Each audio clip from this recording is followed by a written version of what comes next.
So remember when I sat here last month and said, okay, I've got a week off of school, so it's either going to be really ready or really busy and no time for reading.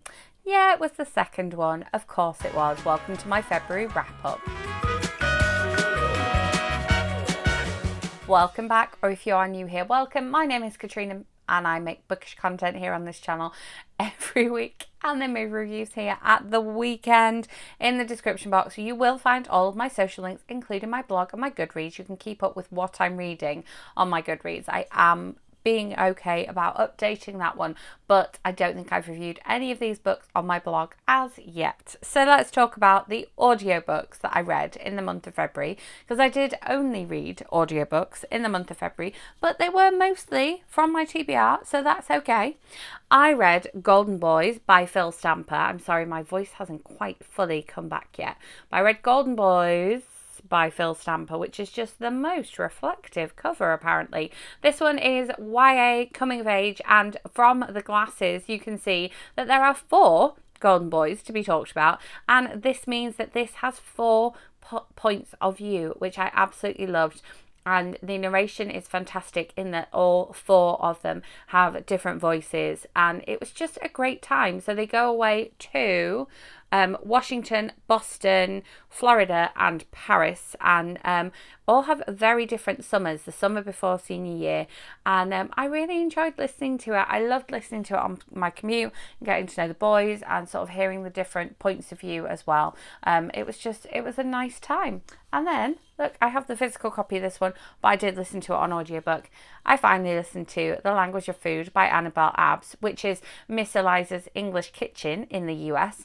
I still love the proof copy of this one, and I did pop into Waterstones and see if they had the special edition of it, but I could not find it. So maybe it's in a different place and it isn't a Waterstones special edition. Let me know if you know if it is Waterstones special edition, and maybe it just was the fact that I couldn't find it in the Waterstones that I was in. Who knows? But this one is historical fiction told from 2 different points of view on 2 different timelines. We have Eliza Acton, who's a poet that's never boiled an egg, but she's about to change and do some cookery writing. And then we have her lovely assistant maid, kitchen assistant, general, dog's body, who is called Anne, and she is in the prologue, which I had read when I made my February TBR, and so it alternates between their timelines and their point of views, and they both live in sort of very different they both live very different lives, but both of them have to kind of like struggle and hustle and fight for what they want, and both are genuinely nice people, and I like the fact that they kind of eventually merge their storylines and we get to sort of see what becomes of both of them. And I did enjoy it, even though it's historical fiction. It was foodie enough and interesting enough, and each sort of section does begin with a foodie type of thing. So this one is dripping, and it's always interesting seeing what food it is, because obviously this one is saddle of mutton with gravy.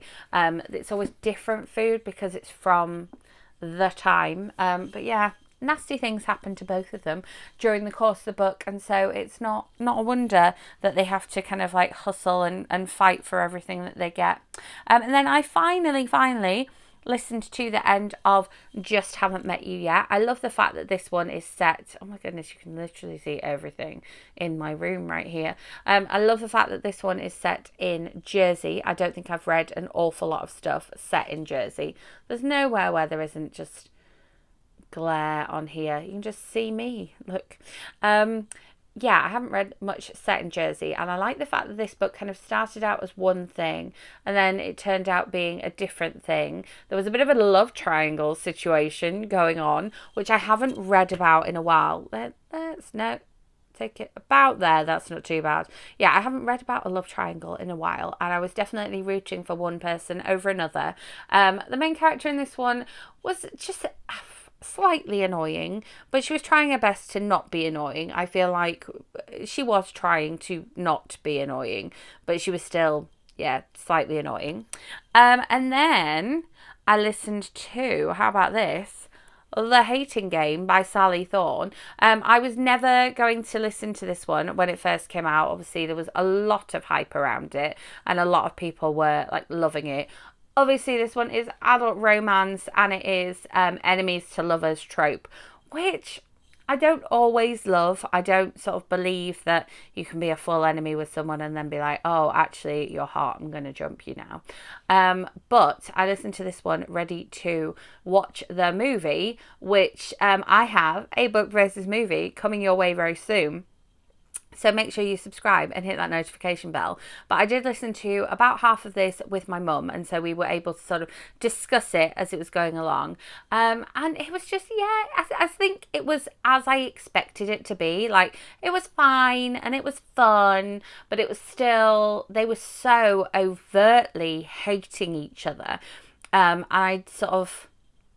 I didn't like how much they hated each other. So in terms of the enemies to lovers trope part of it, the enemies side of it was like, oh, this is quite nasty. Like, this is a really hostile work environment, and the poor HR person kept getting involved.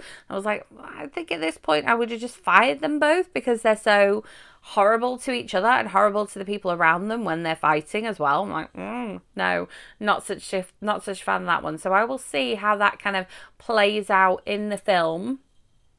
Or have I already? And yeah, I have the book versus movie of this one. Oh my God, coming your way very, very soon. And then finally, one of my most anticipated books of the year. So excited. I listened to Again, Rachel by Marian Keyes. Obviously, if you've seen my January, again, it's like the colour of it, isn't it? There we go. Let's do about there. Yeah. If you've seen my January wrap up, I re-listened to Rachel's Holiday by Marian Keyes and liked that so much better the second time around. And so I think I was deep into Rachel's character, so I was sort of excited to catch up with her and see where she was now and see how she was getting on. Not faring too well for poor Rachel, but that's why it's called Again, Rachel. And yeah, Marian Keyes' books have got longer and longer over the years, and this one is super long too. So it took me a little while to listen to it because I was mainly just listening on my commute, but I was really compelled to keep listening. It's narrated by Marian Keyes, which I think is amazing, because if anybody is going to be able to narrate Mammy Walsh, it's Marian Keyes. I think the sort of most exciting part of this book for me is that we get to see all the Walsh sisters together again and interacting again. And then we get to see things from Rachel's point of view, because we get obviously droplets of her in the other Walsh sister books. But seeing her and sort of seeing where she is now and why she is now, and sort of her relationships and her life, and is she back in New York? Is she back in Ireland? Like, it was just really interesting, and I think it was really real and yet still entertaining at the same time. So it was fully believable. It's a saga because obviously it is that little bit longer, but fully believable. And just, I felt like I knew where Rachel was going to be at. And so it was slightly predictable, but in a really good way, in a like, okay, Marian Keyes, you've not had her do something that's completely out of character. And I think it must have been really tough to write Rachel again and to come back to this much loved character, you know, like revisiting the Walsh family in any of the stories that we read. It's so difficult because people are so attached to this family and so attached to these sisters. And obviously, you know, Rachel came out 20 years ago. Like, it was a big thing. I definitely appreciated her so much more rereading Rachel's Holiday as an adult, and then the fact that I then got to delve right into where is Rachel now, what's going on with Rachel now, how is Rachel now, and yeah, it just felt really real and really realistic.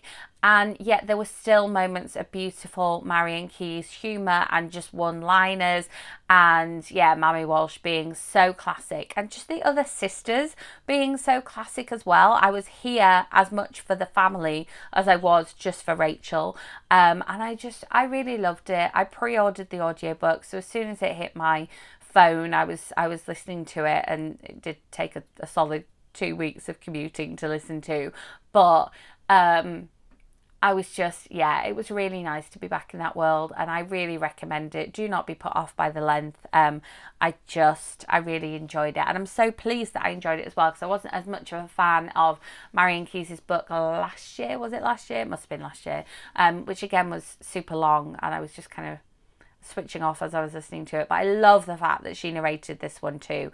I think I love the Walsh family books as a sort of like top book, and it was Watermelon that sort of got me back into reading at university when I really wasn't reading very much outside of university. And so Marian Keyes is a magical woman, and yeah, I love the fact that she narrated the book as well. So yeah, highly recommend.